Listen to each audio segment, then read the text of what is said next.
For me, let me even tell Nigerians which you don't know, there's nothing in our constitution called security vote. Anybody who tells that security vote is in our constitution is a lie. There's nothing in our constitution called security vote. It is a terminology that was over the years formulated for one thing or the other. What we have is a contingency fund. And that contingency fund is meant to be there. And I can say today that it's been abused. It has become the source, our biggest source of waste.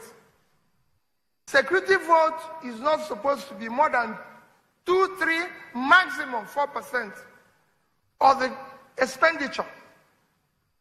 But you have a situation today where it constituted 20, 30%. When I started, I recall somebody telling me, just to say you have bad things, somebody telling me that my security vote can be as much as 12 billion. So 1 billion per month. And I said, fine. How much are we giving to primary schools per year? And they said, we have 1,040 primary schools. I said, so if we give the primary school 5 million, it will amount to 5 billion. So it will be remaining 7. We have 257 actually secondary schools. And I said, we'll give each 10 million per year. That's what I give them. And these are things you want to can check me. So I said, remove it. So they removed it from the remaining 7. And I said, we have hospitals, 4 critical hospitals that were built by the churches. They were Yenu, Boromeo, St. Joseph Adazi, and the one in Ihala, Our Lady of Lourdes. That's where we had, because we didn't have, when I started, any school of nursing, school of midwifery, school of medical technology. And these hospitals were functional. Though they were not owned by government, they were owned by voluntary agencies, the church. I even had to include one that a very good bishop of the Anglican Church in Amici established. But I included it and said, we will share 1 billion within these 5 facilities. By the time I finished, everything was reduced to about 2.5 billion. I said, this is the maximum that we will allocate to security votes. And from there, I was able to say that apart from Lagos, I provided the highest number of vehicles to police, both vehicles from every community in Anambra State. On there, I had a 6 remaining. I did it that every Anambrarian that had a first class, I'll give the person 1 million, out of which I did about 500 of them. They're all over the place now, sending me this. Once you have a first class, I give you 1 million. From the same, I can go on and on. So for me, there's need for us to review it.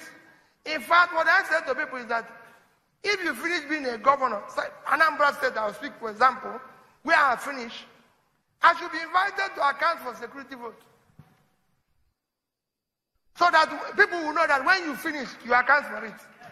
Since you didn't account for it while you're in office, when you go out, you account for it. Thank you very much. So probably we would now ask our governors to account for the security vote when they're out, I think. Okay, I'll take the second question. And recently, some huge sums of money were recovered by the EFCC in an apartment. And Nigerians cannot yet wrap their heads around how such cash is siphoned. So with emphasis on cash, we don't really understand how this cash, money is siphoned in cash. So the question is, what are the holes in government that can result to access to such amount of theft in cash? And how can we block this?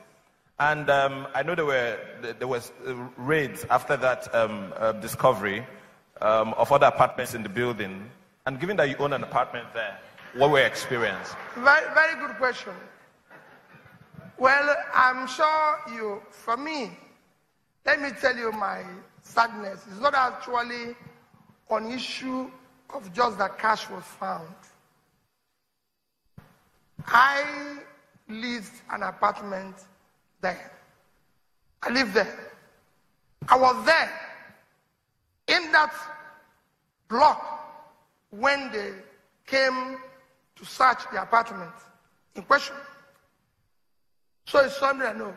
But let me tell you what is worrisome. Well, we don't know. They're still dealing with who owns the money and who doesn't own the money. Maybe that will one day be clarified. But let me tell you where I'm even worried. Assuming the money was even from a background that is questionable, why will anybody keep it in such a circumstance? The place could have caught fire. Anything could have happened. If that money was put in our banking system, whoever kept it would have earned 8% per annum, so it would have earned about $7 million by now. 1 minute, it would have earned about let me finish.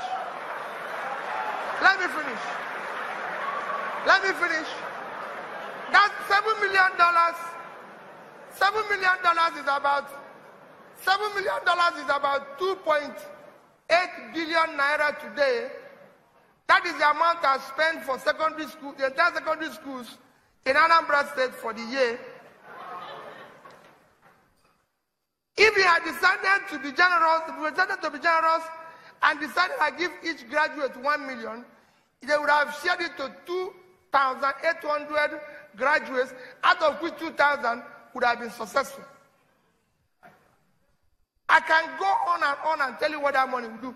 The bank that is keeping the money would have made 7% because they would have given it to a business at 15%, make 7%, which means the bank will keep going, and the business that they loaned it to will keep going. That is the economy. But that money was kept in a place where,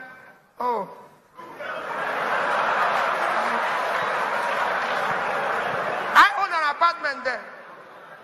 People said to me, oh, you live there. Yes, I live there. It was built by somebody I'm close to and everything. And I told him, I said, I haven't finished being governor of Anambra State for 8 years. I cannot live outside Anambra State. Never. The only place that I have a house officially built is in Onitsha. If you see any house anywhere in Lagos, Abuja, anywhere belonging to P2B, confiscate it. I live in Onitsha. So for my wife and family, I live that place, and I'm happy that go and ask those who searched the place. Because I was abroad. I traveled 2 days after, and they said they wanted to search my apartment. I sent the key through a very good Nigerian who was traveling.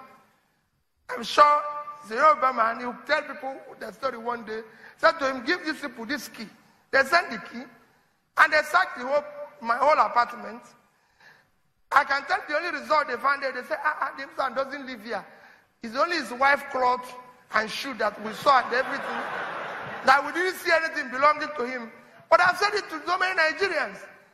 P2B wears only black shoe, and I have 2 pairs of it anytime, and I travel with it. The purpose of shoe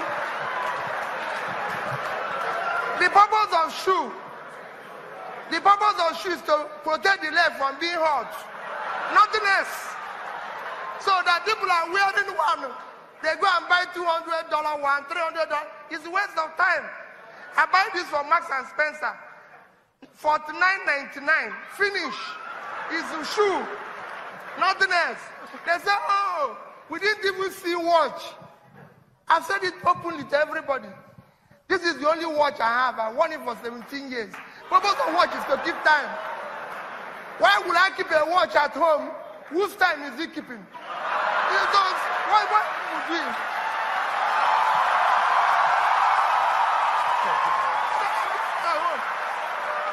So, I leave the place. I want you to go and check my background. I'm not a poor person. Before I became governor, All of you can go and check my background, who I was before I became governor. Before I went into public life, I'm a very rich person. However, I have allergy for money being wrongly spent. That is why I go to schools. Every month, go and check the record till date. I visited at least 5 secondary schools all over Nigeria. The last visit was in Sokoto, and I give each at least 1 million naira. That is for me expenditure. Not to use it to buy watch that I keep at home, keeping time that nobody uses. It doesn't make sense to me. Thank you very much. So, the apartment is yes, but I'm appealing to Nigerians that that is not a way to keep money. Thank you.